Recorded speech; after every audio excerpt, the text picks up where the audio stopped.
evening. Welcome to the Nakuru TV News Roundup on Friday, the 16th of March 2018. This is Alice Ashrin Morethi.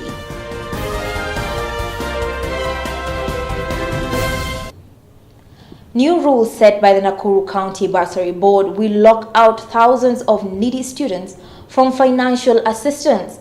The rule requires applicants to have attained of grade C+ and above for secondary students and 250 marks for pupils in their KCPE. The matter led to suspension of normal sittings at the County Assembly of Nakuru on Wednesday to pave way for a motion moved by All-Career Ward MCA Honorable Peter Palanga, who is also the minority leader of the Assembly, to discuss what he termed as discrimination by the Nakuru County government in issuance of bursaries. We as the Nakuru County Assembly MCAs do hereby demand, number one, that all the bursary forms that have been delivered to the office of the CEC and CEO for Education as benefits or beneficiaries of bursary should be given the priority by allocating some money as it was allocated by the respective ward bursary committees. Number two, we hereby demand that the purported guidelines, still three that was sneaked into the provision in the process, be withdrawn with immediate effect. Number three, we therefore as well request and require that these bursary allocation beneficiaries be released with immediate effect to the beneficiaries within the county. And lastly, we will not condone at any given time anything that will violate the constitution of this republic. For example, every child has an access, has a freedom and a right to access free education, and therefore will not sit down to see the constitution being violated at our watch. As the Honorable Palanga said, as the chair of Education Committee, I am not happy undertaking my oversight role at the pace in which the bursary disbursement is being done. As a matter of fact, this is the third month of this term, and up to today, the bursaries have not been released. And we have tried to engage the executive, and they are giving many excuses. And us as members of this assembly, doing our oversight and representation role to the electorate, we are not happy at this pace. And we want to urge the CEC, together with the Chairman County Bursary Committee, to hasten and fast-track disbursement of these bursaries. As a matter of fact, there are children who have not returned to school after the mid-term break because of a lack of school fees. And it is in the best interest of all of us as leaders to ensure that these children get their right to education through disbursement, quick disbursement of bursary. The other thing in which I want to register my displeasure is an insertment in the regulations of bursary that a child who has gotten 250 marks in class 8 who are joining Form 1s and C-, those who are in high school, are not going to benefit from this bursary. I understand the fact that the regulations say bursary should benefit bright and needy children, but a child who has gotten a C+ or a D+ is bright depending on the prevailing circumstances under which he or she is studying. So for the bursary, for the county bursary committee to give that blanket rule that they will not get them is not right.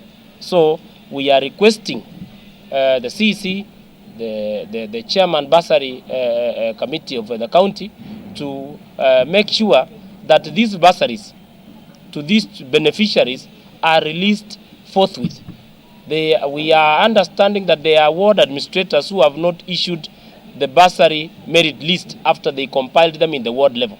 We don't know whether they are sabotaging the work of this bursary committee, or what are they doing? If they are not up to the task, I believe there are people who can serve the children of this country better. So as the chairman of Education Committee, I want to urge the executive to hasten the release of the bursary to the beneficiaries so that they can continue learning. Thank you.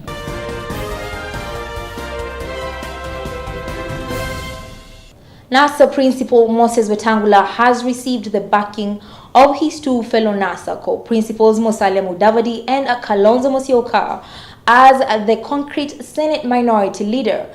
The two principals said in a statement that their support for Mr. Wetangula is unwavering. The trio had met on Friday at Karen, Nairobi, in absence of Raila Odinga, to discuss pertinent issues in the NASA coalition.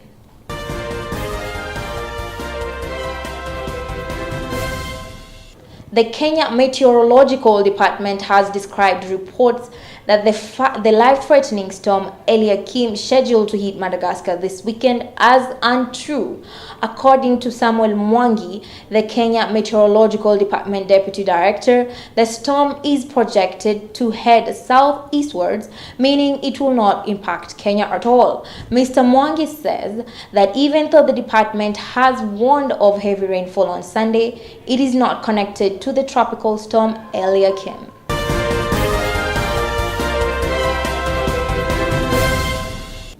Three Tanzanian businessmen have been arrested by a multi-agency security team for smuggling heroin worth 90 million Kenya shillings into the country. The suspects were arrested around 1 a.m. at a Mombasa hotel. They are accused of transporting 30 kilograms of heroin in a Mombasa-bound bus from Tanzania through the Lunga Lunga border. The drugs were hidden in 3 large suitcases filled with clothes. The National Super Alliance leader Raila Odinga says last week's handshake with President Uhuru Kenyatta was painful but worthy decisions for millions of Kenyans. Speaking in Kisii for the first time since the leaders met, Raila said he was ready to work with Uhuru for the sake of thousands of Kenyans who have died in election-related violence for several years. He said Kenya has been dividing along tribes where people are only identified by the mentions of their names and not what they stand for, and the names can make one lose a job or get it. Addressing Kisii leaders before heading to the burial ceremony of Professor Tumbo Oeri, Raila said the 44 tribes of Kenya must work together to Canaan.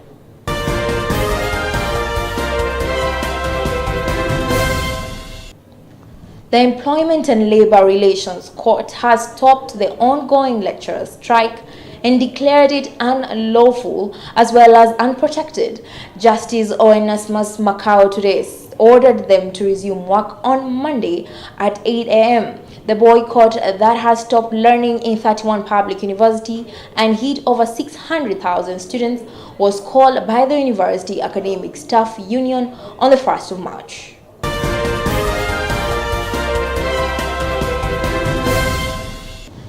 Soft drinks giant Coca-Cola has admitted to the presence of microplastic in Dasani water following a study released on Thursday that shows the brand is among 93% of the world-famous bottled water products contaminated by tiny pieces of plastics. The concentration of microplastics in Dasani water sourced in Kenya topped 335 plastic pieces for every liter. Samples of Dasani water bought from Amazon had a minimum and maximum concentration of 85 and 303 plastic pieces per liter respectively. The survey by scientists based at the State University of New York and commissioned by a non-profit media organization analyzed bottled water sourced from Kenya, Indonesia, India, the US, Lebanon, Thailand, China, Mexico, Brazil, and e-commerce platform Amazon.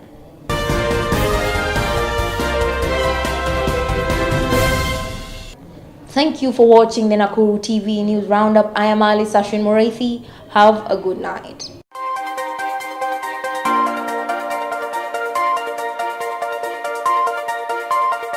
Audio Jungle.